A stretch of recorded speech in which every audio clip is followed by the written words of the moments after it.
Assalamualaikum warahmatullahi wabarakatuh. So, for this meeting, we discuss about history of English literature in our course Introduction to English Literature. In the periods of history of English literature divided into three periods. For the first, Old and Middle English literature. The second, the age of Chaucer.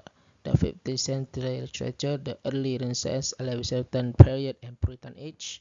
The last is Restoration period, the age of New Classicism, Pre-Romantic period, and age of New Classicism. So we and this meeting and the next meeting discuss about the periods of story in English literature.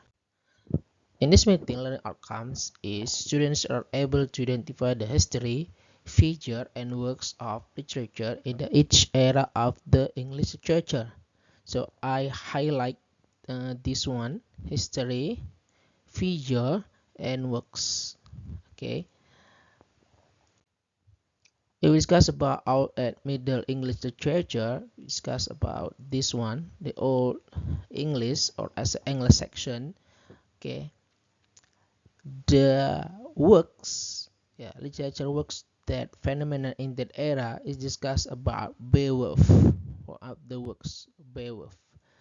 Beowulf is an epic that tells the adventure of a hero named Beowulf who from Greenland who travels to Denmark to help the king Hotgar, whose kingdom is being terrorized by a monster named Grendel. Okay, you may find the story of Beowulf. Maybe you may searching in the Google. Okay, so discuss about work. We discuss about characteristics. Okay, in the characteristic of works in the Old English, first is epic poetry.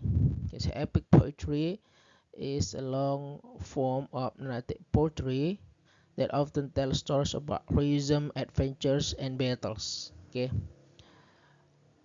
heroism, adventures, and battles. And this part of epic poetry, and it the epic poetry is represented by the works. One of the work in the Beowulf. Okay, religious texts in our English church often focus on themes of legend, morality, and the spirituality. Okay.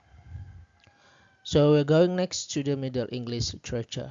The works in the Middle English literature, one of them is the Canterbury Tales. Okay, Canterbury Tales is collection of stories written by Geoffrey Chaucer in the late of 14th century, telling the story of a group of pilgrims who, on their journey from London to Canterbury, they come from a variety of social backgrounds and profession, reflecting the diversity of English society at the time. Okay, so the characteristics of works in the Middle English literature is the use of Middle English allegorical and symbolic themes. Okay, as it was about allegorical theme is narrative style in which characters that even represent abstract ideas or morals often used to convey religious or moral message. Okay, Clifford themes is code of conduct. Fortnights involving courage, honor, loyalty, love, with story often focusing on adventures and tales of knights. Okay, so in this meeting we discuss about these two periods, Old and Middle English literature. Okay, thank you. Assalamualaikum warahmatullahi wabarakatuh.